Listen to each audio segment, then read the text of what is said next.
I've said for over a week that the 2024 presidential primary has unofficially begun. Now it has officially begun.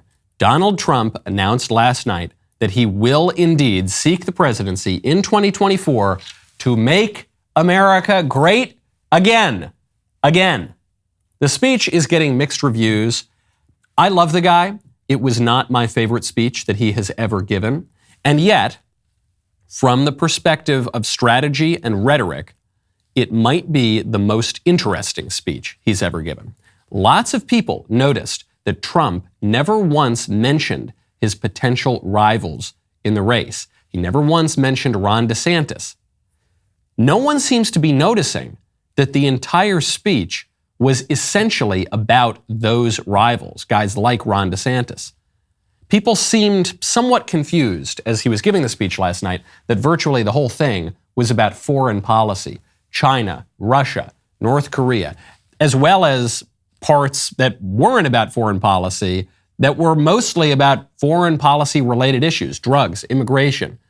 Even Trump's take on election fraud was framed through the lens of foreign policy, was framed through Chinese interference. Why would Trump focus his whole speech on foreign policy, which most people don't even really care that much about? It doesn't make sense until you remember that foreign policy is the one area of politics in which governors, people like his top rivals, have no experience. Trump's speech was pretty toned down, very few zingers, no encouragement of chanting, no Mexican rapists or lock her up or anything like that. In some ways, the speech even veered into the realm of the boring, something that Trump, for all his faults, has never been accused of being. The guy is not boring, okay? So why? Why did he do it? Doesn't make sense until you remember that Trump's chief rival is being pitched as Trump without the downsides. All the great policy, none of the wild and unseemly digressions. So, Trump chose to present himself in those highly prepared remarks last night as Trump without the downsides. The whole event was planned to a T. It was clearly strategic. It may work, it may fail, but there can be no question about one thing. This is no lark. This is not Trump shooting from the hip. If last night's launch was meant to set the tone for the campaign, Trump intends to run a disciplined race because that man intends to win again. I'm Michael Knowles. This is The Michael Knowles Show.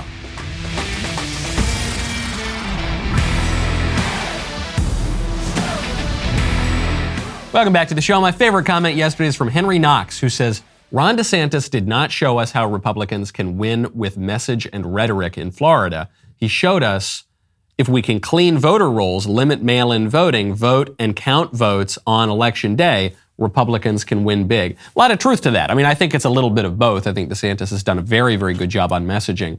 But it's true. You look at what happened in Florida, it wasn't just in Florida. Texas did very well for Republicans. Ohio did very well for Republicans. What's the unifying factor? Is it soaring political rhetoric? Is it really keen messaging? No. The common factor there is the Republicans cleaned up the election issues and insisted upon election integrity, and Republicans around the country would do well to take note and implement the same sorts of things, okay? The speech last night was, paradoxically, the least interesting and most interesting speech Trump has ever given. Most interesting because it was intentionally the least interesting. We knew from the very top of the speech, Trump was going to announce. How did we know? Because they announced it before he got on stage. Gentlemen, please welcome the next President and First Lady of the United States of America, President Donald J. Trump, accompanied by Mrs. Melania Trump. So there you have it, right there from the open. It's not the former president. It's not the Donald. This is the future president and the future First Lady. Okay. So he comes on, he milks the Lee Greenwood song, proud to be an American. Trump just there. Totally he seemed energetic. He seemed ready to go, nice and bronzed, vigorous, full of life. The guy does not really seem to age. It's amazing to think he came down that golden escalator 2015. That's 7 years ago. It's a long time, especially when you're up there in your 70s. Trump seemed basically as young and vigorous as he ever did. Maybe it's the aspartame and the Diet Coke has just sort of pickled him and he doesn't age. But either way, this was not a Joe Biden scenario. He came up, he looked pretty strong, he looked pretty vigorous. But this was not a 2015 speech. This was not the Mexican rapists are killing everybody and we need to deport them and we got to get tough on crime. This was an elegant speech, as he put it. In fact, he didn't even really focus on the 2020 election was stolen kind of line that Trump has been harping on for the past 2 years. He touched on it, but only a little bit briefly and only with a little bit of a wink. For the first time in memory, China was reeling and back on its heels. You've never seen that before, because the United States was outdoing them on every single front, and China was paying billions and billions of dollars in taxes and tariffs. The farmers know that because they got 28 billion of it. No president had ever sought or received $1 for our country from China until I came along, and we were getting hundreds of billions of dollars. Many people think that because of this, China played a very active role in the 2020 election. Just saying. Sure, that didn't happen. So this was an important piece of rhetoric here because it shows you, one, Trump was not going to focus on 2020 was stolen. We see that he didn't touch at all on the questions about voting machines and the recounts and the dragging on the count until a week later. He didn't focus on that at all. He did focus on some interference from China, but he did so in a lighthearted way. This wasn't a madman driven crazy by having the election stolen from him and pulling his hair out. It was with a little bit of a wink and a nod. Listen, I'm just saying. Okay, we would never talk about that, but look, China, maybe they did it, and he moves on. It I suspect, was in that speech to signal he's not going to give up on the issue of election integrity, but he's not going to let it dominate his thinking. This is a man, as he presents himself, who is in control of his emotions and can even sort of make a joke about something really awful that he believes happened. Then he focused the whole thing on the future. For a while, he used this phrase, and I couldn't quite figure out what the phrase meant, but it's a really brilliant little piece of political rhetoric. See if you can figure out what the phrase means. In order to make America great and glorious again, I am tonight announcing my candidacy for President of the United States. Together, we will be taking on the most corrupt forces and entrenched interests imaginable. Our country is in a horrible state. We're in grave trouble. This is not a task for a politician or a conventional candidate. This is a task for a great movement that embodies the courage, confidence, and the spirit of the American people. This is a movement. This is not for any one individual. This will not be my campaign. This will be our campaign all together. So I got those moments wrong in the speech. The piece of rhetoric there that's really, really important is Trump answering his critics who say, you're a narcissist and everything's about you. And Trump is saying, it's not about me. This is about you and it's about us together. It harkens back to that really brilliant moment of rhetoric in the 2016 campaign when Hillary had unveiled her motto, I'm with her. And he said, I'm with her? That's not my motto. I'm with you. That's my motto. Totally changes the subject even of that motto. For Hillary, the subject was all these little peasants are just, paying obeisance and pledging fealty to Her Majesty, Hillary. And with Trump, he says, no, it's my campaign, and I'm saying, look, I am with you. And the campaign, even though I'm the one running it, it's really all about you. And Trump finally got back to that, and I think it answers the narcissism charge. Then there was a really curious piece of rhetoric in there that did leave me scratching my head a little bit. Figure out if you can get what it means. One of the beautiful things of the pause, if there is such a thing as a beautiful thing, but one of the important factors of the pause is that we see how bad they've done. So we will be able to do it properly, and it will be much easier. Everybody will agree with us because everybody sees what a bad job has been done during this 2-year period, and it will be a 4-year period. Everybody sees that. It will be much easier for us to do what has to be done. The pause. What is the pause? Oh, the pause is the Biden administration, which is not the movement that came in to defeat Trump and MAGA. It's just this little pause between the inevitable first and second administration for Donald Trump. It's a smart piece of rhetoric, and it's the sort of thing we've seen from him before. Trump always pushes you past the sale. This is a point that Scott Adams made very clear in 2016. That Trump, he goes so far. He says, listen, we're going to round up every single illegal in this country and deport every single one of them because they're all rapists and murderers. And you say, what? What are you talking about? And he says, no, okay, we'll just deport some of them. And you've already accepted the premise that we're going to deport anybody at all. And so he kind of brings you along. He just plants these seeds in your mind. So by saying, this was the pause, already in your mind, you've got this idea, oh, of course there's going to be a second Trump administration. Yeah, I don't really like this Biden administration pause, but I'm looking forward to the inevitable second Trump term. He lulls you into this kind of almost hypnotically to accepting his vision of the future. And when you want to lull yourself to sleep, you got to check out Helix. Right now, head on over to helixsleep.com/Knowles. With everything going on in the world right now, we could probably all use a good night's sleep. That's why you got to check out Helix. I have had my Helix for years. I absolutely love it. Helix has several different mattress models to choose from. They got soft, medium, and firm mattresses. Mattresses great for cooling you down. Mattresses for spinal alignment to prevent morning aches and pains, and even a Helix Plus mattress for plus-sized sleepers.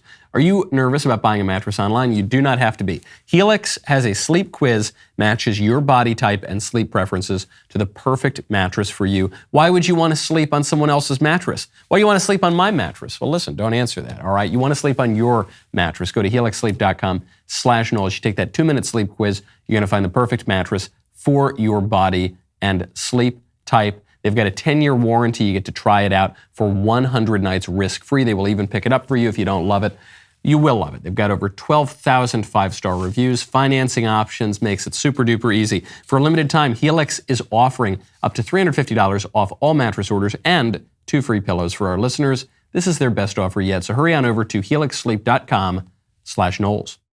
Trump then came back to a theme that he did it in a subtle way, but he also came back to a theme that made clear that he is not going to just be running some squishy, cut your taxes, GOP establishment kind of campaign. He talked about the center of American life.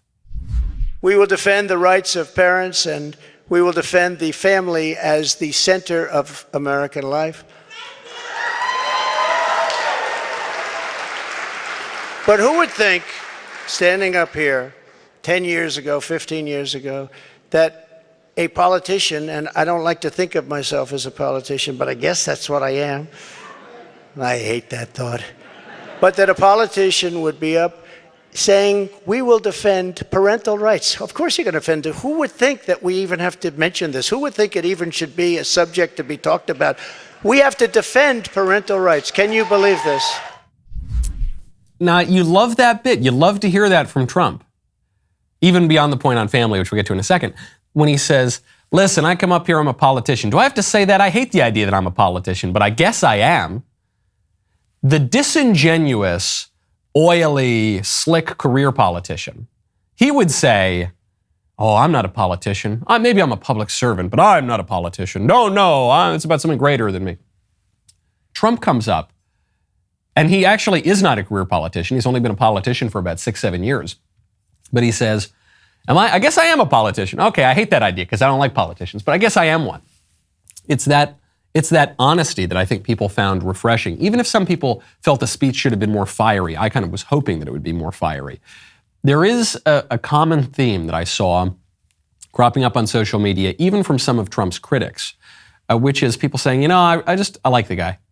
One of the great listeners to this show, Britta, who there's some people who are, they're really in the inner circle of the DW crew. And I saw her pop up on Twitter. She says, I just like the guy. You just can't convince me not to like the guy. I was talking to friends of mine. They said, it just made me kind of miss him. Made me think, I remember that. That was nice. I miss that guy.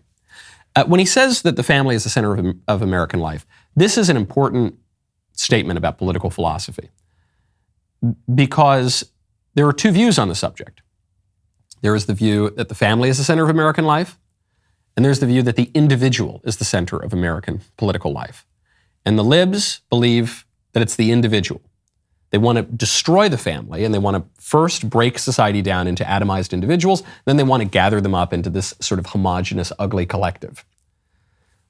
The libertarians also tend to view the individual as the center of American life because they think that our politics essentially come down to natural rights and entitlements that we get as individuals. Conservatives don't think that. The traditional conservative perspective is no, individuals have their place, but the fundamental building block of society is not the atomized individual. It is the family. That's the fundamental political unit. Trump is siding with that traditional point of view. That's not exactly the libertarian point of view. That's not the neoconservative point of view. That's not the liberal point of view. That's not the leftist point of view. That is the traditional conservative point of view, and that is the lane that Trump had success in 2016. And if he's going to have success in 2024, that will have to be his lane as well. Then he got a little zestier. Then he made some tangible promises. I thought the best promise of the night had to do with a sort of oblique acknowledgement that things went wrong during COVID. As Commander-in-Chief, I will get Biden's radical left ideology out of our military, and I did. And in the first day, they put it back. They signed an executive order, and they put it back. It was gone. We will abolish every Biden COVID mandate and rehire every patriot who was fired from our military with an apology and full back pay. So Trump did not acknowledge that he made any mistakes during COVID, and this was not the speech to do that. Just like in a eulogy, you're not going to talk about how terrible a person is. Well, actually, these days people do that. There's a horrible case of that going viral right now. We'll get to that a little bit later. But there's a time and a place for everything. In a campaign launch speech, you're not going to acknowledge that you did things wrong. But here he's saying, look, what happened during COVID is awful. I am promising we will rehire those patriots who got booted from the military over not taking the experimental Fauci-ouchie drug. So it's also a kind of implicit acknowledgement that vaccine that he's been pushing for 2 years actually is not all that great. It's not as great as it had been sold to be. That's why the soldiers didn't want it, and that's why he's going to not only give them their jobs back, give them an apology and full back pay. So Trump is very good at painting these images with words. It's not just, they'll be reinstated to their posts. It's no, we're going to give them an apology. You can picture this, an envelope. Sorry, we shouldn't have done that. Envelope full of cash, full back pay. It's just much more evocative. Then he gets to the issue of voter integrity in a more tangible way. What are you going to do, Trump? If you say the 2020 election was stolen and the libs basically rigged it and took it from you, well, who's to say that they're not going to take it from you in 2024? What are you going to do that's going to stop that sort of thing from happening? To eliminate cheating, I will immediately demand voter ID, same-day voting, and only paper ballots. Paper ballots, same-day voting, voter ID. So simple. And we want all votes counted by election night. Great. This is the right answer. 3 simple things: voter ID, same-day voting, only paper ballots. Simple. I can remember that. This is very, very popular, especially obviously with Republicans, but with moderates, centrists, even center-left as well. Easy to remember, very, very tangible. And then the most zesty, the most flavorful, spicy kind of moment in the speech was Trump decided to take on the issue of drugs. We're going to be asking everyone who sells drugs, gets caught selling drugs, to receive the death penalty for their heinous acts, because it's the only way. We don't need any more blue ribbon committees. I don't like to say this, and I don't even know if the American public is ready for it. And a lot of my people say, please don't say that, sir. That's not nice. They kill 500 people each on average. And if you don't do this, In China, when I was with President Xi, I said, President, do you have a drug problem? No, we don't. He looked at me like I didn't know what I was doing. No, we don't, because we're very tough on these guys. So this is great. I loved it. I mean, I myself wished we got more of that. We're going to kill all the drug dealers. Bah! You know, that's kind of what I wanted from the speech. Trump obviously took a different strategic tack, but I'm glad we got this in here. It raises a question, though. Okay, now Trump is promising he's going to give the death penalty to drug dealers. But Trump's signature domestic legislative achievement was something called the First Step Act, which let a bunch of drug dealers out of prison. That was the whole point of the First Step Act, was to let drug dealers out of prison. So it's a total 180 on his previous position here. How's he going to back it up? I mean, how is he going to justify that? What is his rationale for that complete reversal? Might just be, hey, I thought about it, or hey, I fired some stupid advisors, or whatever. I think he does have to answer for that, though, if he wants that promise to carry any weight. And then finally, he ended on a note of humility. And this note of humility I found quite refreshing. I am asking for your vote. I am asking for your support. And I am asking for your friendship and your prayers, this very incredible but dangerous journey.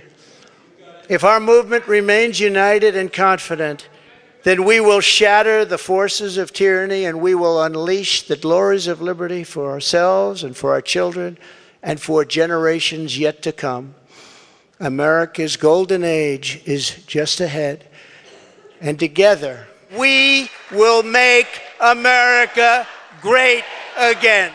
Okay, there you have it. And he says, I'm asking for your prayers. I really liked this moment because there is a misperception among Trump's critics that the man, he's just a narcissist and all he thinks about is himself and he's just the most egomaniacal person in the whole country. I don't think that's true. I think Donald Trump has far greater humility than the vast majority of people in politics. He jokes about it. He puts his big name in letters and he talks about Trump. But he will give you little hints that he's actually got a much deeper sort of humility. You remember one time he was asked about having a drink, and he said, I've never had a beer. I'm probably the only president in history who can say that I've never had a beer. It's the best thing you can say about me. It's the only good thing you can say about me. And he's kind of joking. He's like, yeah, I know people criticize me. I've got all these problems, but look, I've never had a beer, actually. I don't like to drink. Trump is the guy who leans down, he just picks up the Marine's hat when it falls off his head. It wasn't a big photo op. I don't think he was conscious of it at all. It's just the sort of thing to do. But he says, hey, can you pray for me, please? Hey, guys, this isn't just about me. I think this whole system is terrible. I'm not running to get all sorts of plaudits at the fancy parties. They don't invite me to the fancy parties. The people who run the real sophisticate set, they don't like me and they've never liked me. So I'm just here to get some stuff done, okay? I'm here to fix the ice rink. I'm here to fix the economy. I'm here to fix our trade deals, fix our foreign policy. So I thought it was a great dose of humility. If this is the tone of his campaign, he'll be answering his critics. He will be. The arguments against him will fall apart, particularly that he's a loose cannon and he can't control himself and he's undisciplined. That was a disciplined speech last night. Is it enough to overcome his younger rivals who are more in the political spotlight right now? That remains to be seen. Now, where can you arm yourself with all the sorts of facts and arguments that you need to fight in the public square on your own? You got to go check out PragerU. You can search for hours for reliable, trustworthy information and still not find what you're looking for. What if you could find all the information you need all in one place, completely free? Well, now you can with the PragerU mobile app. PragerU offers accurate, fact-based content about politics, culture, economics, history, and America. You can access it all on the PragerU mobile app. They've been reliably putting out fact-based, family-friendly, pro-American content for a long time. Now with the PragerU mobile app, you can get all the great content that you want from PragerU, such as their 5-minute videos, short documentaries, and popular podcasts, 100% free. Download the PragerU mobile app right now on Google Play or the Apple App Store to watch PragerU videos completely ad-free, and plus you will get exclusive access to never-before-seen footage from private PragerU events with great thinkers like Dennis Prager, Jordan Peterson, Chris Rufo, and yours truly, actually. It's fast, it's easy, it's free. With the PragerU mobile app, you will get all the information you need to defend what you believe, share the truth, and easily become the smartest person in the room. Download the PragerU app today. Before that extremely disciplined speech last night, Trump had been lobbing some attacks at his potential rivals, specifically Glenn Youngkin in Virginia, who could run for president, could make a pretty good run at it, and Ron DeSantis, who is Trump's chief rival right now down in Florida. And DeSantis finally responded to these attacks, Trump calling him DeSanctimonious. Trump directly and indirectly going after the governor, trying to discourage him from running in 2024. Here is DeSantis' response. One of the things I've learned in this job is when you're leading, when you're getting things done, you take incoming fire. That's just the nature of it. I roll out of bed in the morning. I've got corporate media outlets that have a spasm, just the fact that I'm getting up in the morning, and it's constantly attacking. And this is just what's happened. I don't think any governor got attacked more, particularly by corporate media, than me over my 4-year term. And yet, I think what you learn is all that's just noise. And really what matters is, are you leading? Are you getting in front of issues? Are you delivering results for people? And are you standing up for folks? And if you do that, then none of that stuff matters. And that's what we've done. We focused on results and leadership. And, at the end of the day, I would just tell people to go check out the scoreboard from last Tuesday night. It's a good answer. I'm not knocking the answer, but it's a B-. That's not, it was a mistake to take the bait. I think that DeSantis could have totally gotten away with 90% of his answer. It was that last little bit where he goes, and by the way, check the scoreboard. Right, I beat Trump. Trump's candidates didn't do as well as my candidates, is at least what he's insinuating. Or his candidates didn't do as well as I did here in Florida. Why would you take the bait? Why would you take the bait? Trump's attacks on DeSantis have not been playing very well. And there's a rule in politics: when your opponent is hurting himself, don't get in the way of it. What Trump is attempting to do right now, when he's looking at his potential rivals and attacking them, as is perfectly normal. I know everyone's very upset at Trump for going after Youngkin and going after DeSantis. That's just called politics, okay? When you're running in a primary, you attack the people who are posing the greatest threat to you. Right now, that is DeSantis and people like Youngkin as well, though further back. All Trump is trying to do is elicit a response.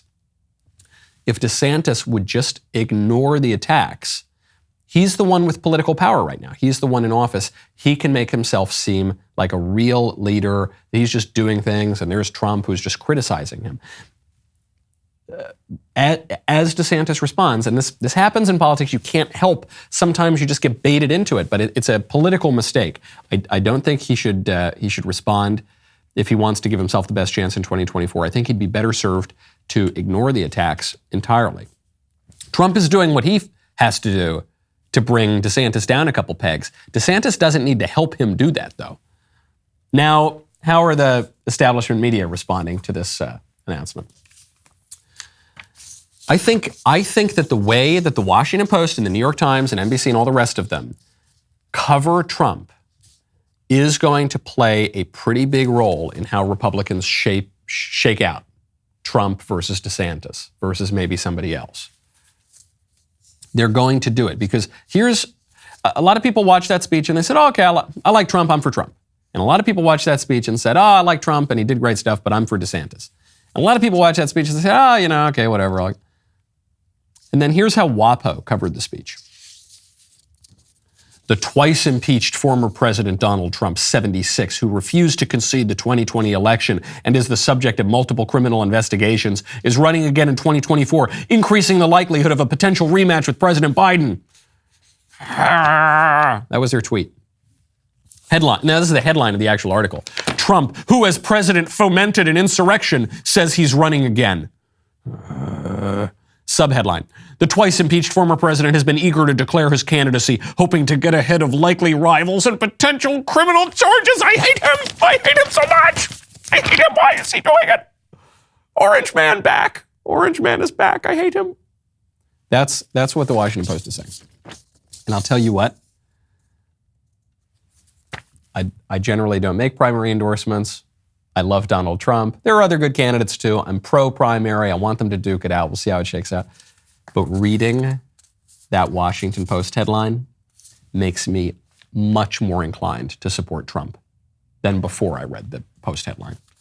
Because the libs hate Trump the most. They hate him. They hate him more than they hate any other Republican.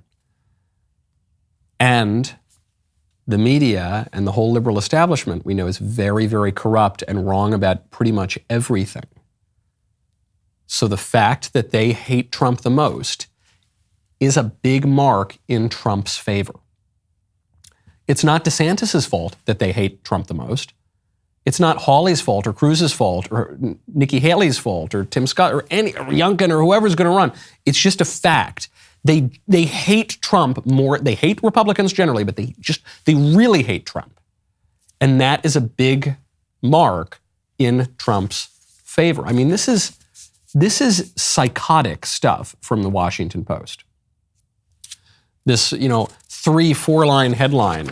Trump, who did this and I hate him. And look at this, there's a five-line headline on this tweet. Trump, he did all these terrible things and he wouldn't concede and he's old and I hate him and he's ugly and I hate him so much. Okay, I get, when I read that, every time I read one of those tweets, it makes me at least 0.5% more likely to support the Donald. Other people can run too, though. Everyone's only talking about Trump DeSantis right now. What about Greg Abbott? Greg Abbott right now in Texas is setting himself up to run for president in 2024. And he's doing a pretty good job. Greg Abbott just announced on this important issue of immigration that he has invoked the invasion clauses of the U.S. and Texas constitutions to fully authorize Texas to fight back against the influx of illegal aliens. This is a good idea. I'm glad that Abbott is using this kind of language. It is an invasion. That is what is happening. That is what illegal immigration is. We're talking about not just 1 million legal immigrants a year, which is a lot of people, but 2 million illegal immigrants. If you don't call that an invasion, I don't know what the word invasion means. And Greg Abbott is now legally calling it that. So what does it mean in practice? He says he's going to deploy the National Guard to safeguard the border and repel and turn back immigrants trying to cross the border. He'll deploy the Texas Department of Public Safety to arrest and return the border immigrants who crossed illegally, return them to the border. He'll build a border wall in multiple counties on the border, deploy gunboats to secure the border, designate Mexican drug cartels as foreign terrorist organizations, enter into a compact with other states to secure the border, enter into agreements with foreign powers to enhance border security. He's not going to be able to do that. The governor of Texas doesn't conduct American foreign policy. This is why Trump focused on foreign policy in his speech last night, is because the governors don't really have a say. So that one's pretty empty. And provide resources for border counties to increase their efforts to respond to the border invasion. Okay, so that all sounds good, but where's the teeth? Where's the teeth of this? Ken Cuccinelli, who's a great conservative leader, and he was at DHS during the Trump administration, he points out that Governor Abbott has not, in fact, invoked the full authority of an invasion declaration. He said that he's being invaded, but he's not blocking the invaders from coming. And Cuccinelli points out, until Abbott removes the illegals back across the border and out of the country, this will just be a PR stunt. And I tend to agree. I mean, this is something that Trump is going to have to prove, that DeSantis is going to have to prove, that Greg Abbott is having to prove right now. Enough of the words.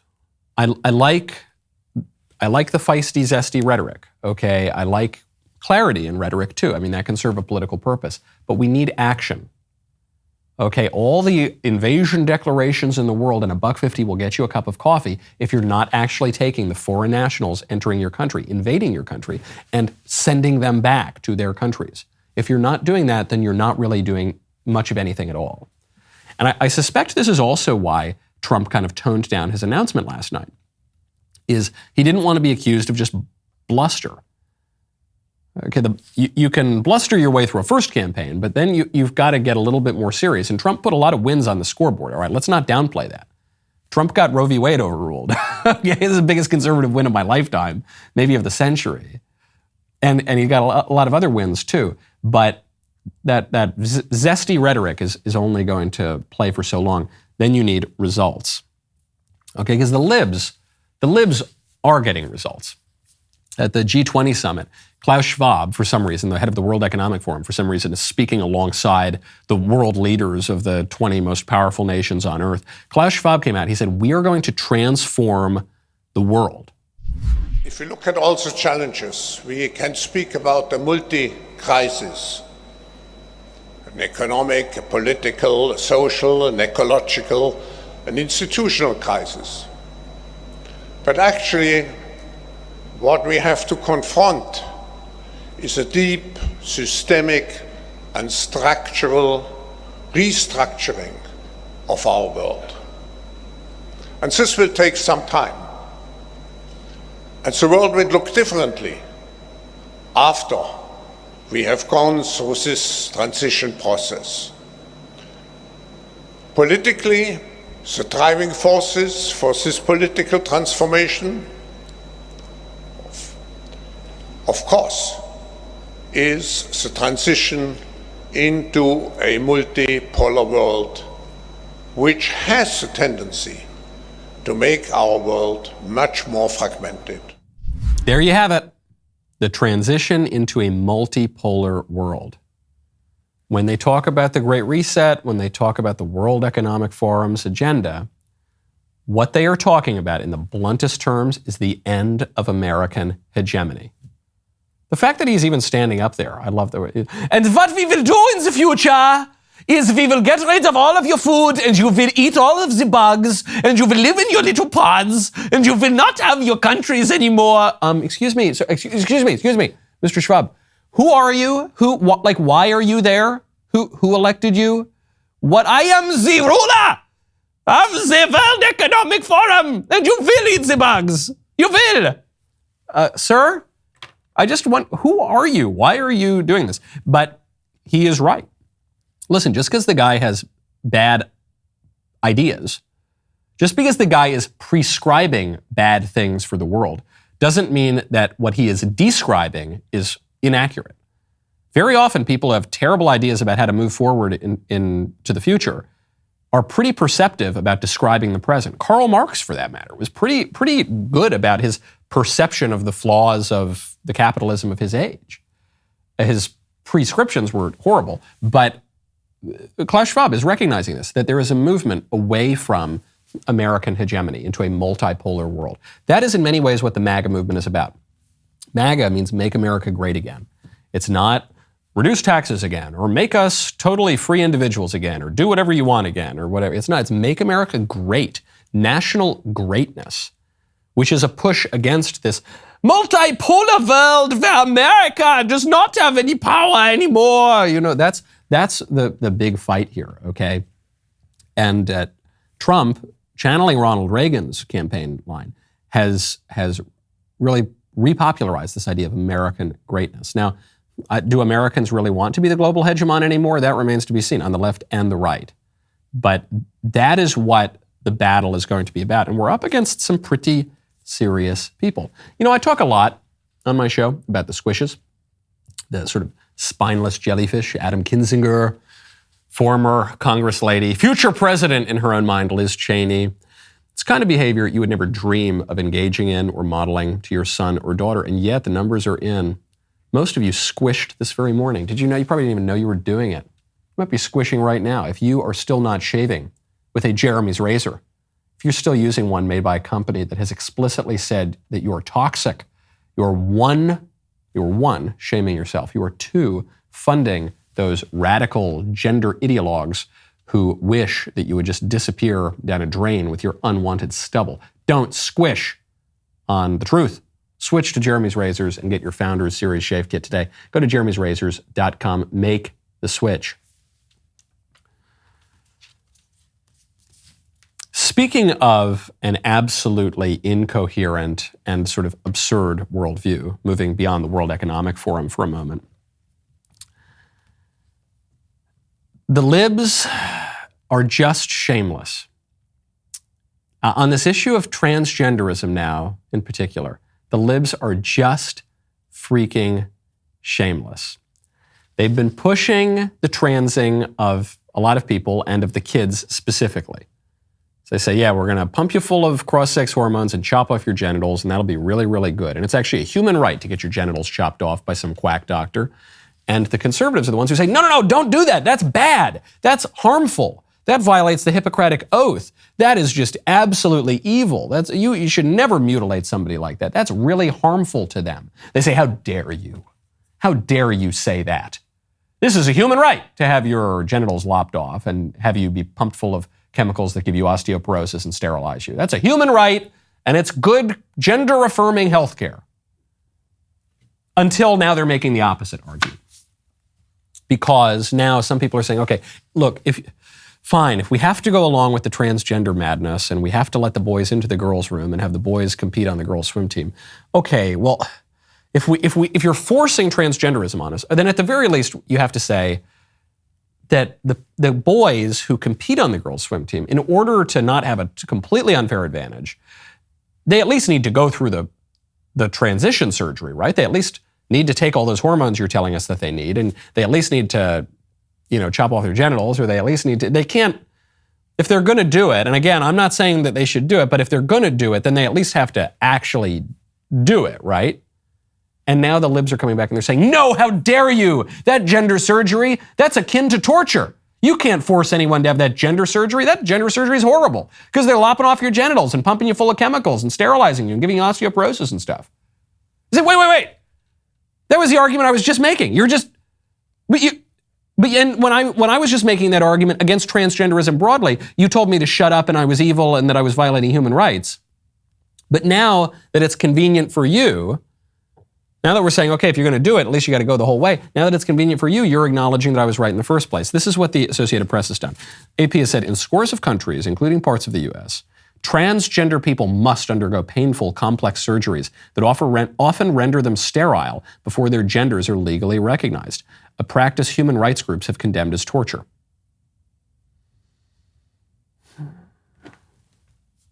Dubbed torture, ID policies leave transgender people sterile. There's a very long article in the Associated Press about how the transgender surgery is so awful, and that's why we shouldn't make transgender people do it.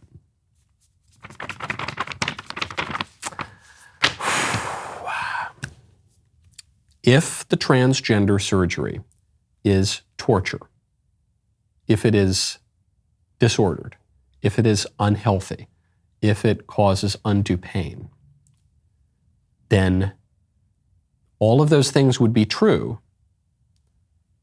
whenever someone has the surgery. It cannot be the case that the surgery is good, wonderful, necessary health care when someone wants it, and evil, torture, painful, scary, disordered, torturous when someone doesn't totally want it. The surgery itself has to be one thing or the other. It cannot simultaneously be contradictory things. That would violate the law of non-contradiction. But this is in some ways the logic of transgenderism, just applied broadly to the very nature of reality. They're saying, no, everything only is whatever I identify it to be, whenever I identify it to be that thing. And when the way I identify it changes, then the reality changes as well. It's a way of saying that there is no such thing as objective reality. Every single thing, not just my own subjective self-perception, but everything out there in the whole world, including the surgery itself, is just whatever I say that it is, which is a kind of solipsism that creates a hell for people. It puts people in their own hell, and it throws society into hell. And it just reminds you too, these people are completely disingenuous, okay? We can make logical arguments until we're blue in the face. They don't care. They are immune to logic because they're saying that reality is not reality. Reality is just whatever I want it to be. That the exact same surgery can be necessary medical care and torture, depending on what I say, depending on when it is convenient for my argument, which is why we should not accept any of it. Don't try to find a middle ground. Don't say, well, okay, maybe, listen, people should be able to transgender themselves after the age of 18, but not before the age of 18. And Or maybe after the age of 12, but not before the age of 12, or now it's like the age of 8 or something. No, there's no middle ground. Just say no. No. And it also reminds us that politics that only is about consent is preposterous. Can't just be, well, it's torture or it's affirming good, healthy medical care based on your consent. No, your consent has nothing to do with it. Consent is an important category on its own, but it has nothing to do with the nature of that thing. It's the same argument that when a mother wants a baby, it's a beautiful baby. When a mother doesn't want a baby, it's a stupid clump of cells that doesn't mean anything. No, your desires do not dictate reality. Okay, your desires have a relationship with reality, and your desires should actually be molded by reality. Okay, not the other way around. Speaking of children, a woman just went viral on TikTok. This is so sad. This is so sad. It's a woman went viral on TikTok giving a eulogy for her recently deceased father. Here's what she had to say about her dad. But Dad, please know that while I am grateful and highly aware of all that you've given this family, I still don't miss you. When you died, I felt like there was a hole. I missed something, but it wasn't you. It was the idea of what you could become. I miss being able to hope and wish that one day you turn a corner and see the world from my perspective. I miss the idea that one day you might help me fight for the things that matter. I missed my fantasy of you. Because when you died, it solidified the fact that you'll never be what you could have been, but only what you are. And what you are is a racist, misogynistic, xenophobic, Trump-loving, cis-straight white man. That is all you will ever be to me. And Dad, before you tell me to respect the dead, please remember that you disrespected and disregarded the lives and deaths of entire communities of people with your ideology. You told me to never back down, so I won't. You know for a fact that even against you, I'm not afraid to share my peace. You are everything I aspire not to be, and I refuse to stand up here and sing the praises of a man who is the paradigm of white supremacy. So I'll take your racist mindset, I'll take your money, and I'll take your advice. And I swear to God I will make this world a better place. Not at all because of you, but in exact opposition to you. Shocking, of course, but it really shouldn't be shocking. This is what happens in totalitarian regimes, in the total state. This is what happens, that children are turned against their parents. This is one of the final stages of family breakdown, when the regime, when the ruling ideology is able really to crack that family in half. And there has been a very concerted effort for at least 60 years now to destroy the American family by a strategic political left that has succeeded every single step of the way because it met with feckless resistance from the right which also retreated from defense of the family as the fundamental political unit and embraced a bunch of platitudes about how society is really just about the individual and do whatever you want, just don't make me pay for it. And so that they conceded the whole culture and they conceded that fundamental unit. And now you've got whiny kids attacking their fathers, which is nothing new, but to do so during a eulogy after the father has died, that really would be unusual. And it's going to become more and more usual, unfortunately. And this is the kind of stuff that we are fighting right now. And so when candidates come up in 2024, I suspect that the lesson that the establishment media wants us to take from the midterms, even in those states where the vote count was kind of weird, and dragged on for a long time and the results are somewhat dubious, clearly the conclusion they want us to take is, conservatives just need to be a little bit more conciliatory and a little bit more moderate and meet in the middle and stop being so extreme. Okay, stop talking about things. The other day, I said on this show that a marriage is between a man and a woman. I said on this show that Republicans who vote for the radical redefinition of marriage to something other than what it has been for all of human history until 5 minutes ago should not be in the Republican Party because they obviously don't want to conserve anything. And I had these people post about me on social media. They said, this is an extreme, radical, far-right, fascistic, absolute maniac who says this. Why? Because I expressed the view that Barack Obama held in 2011. I expressed the view that the current Democrat president held 11 years ago. Joe Biden and Hillary Clinton, same thing.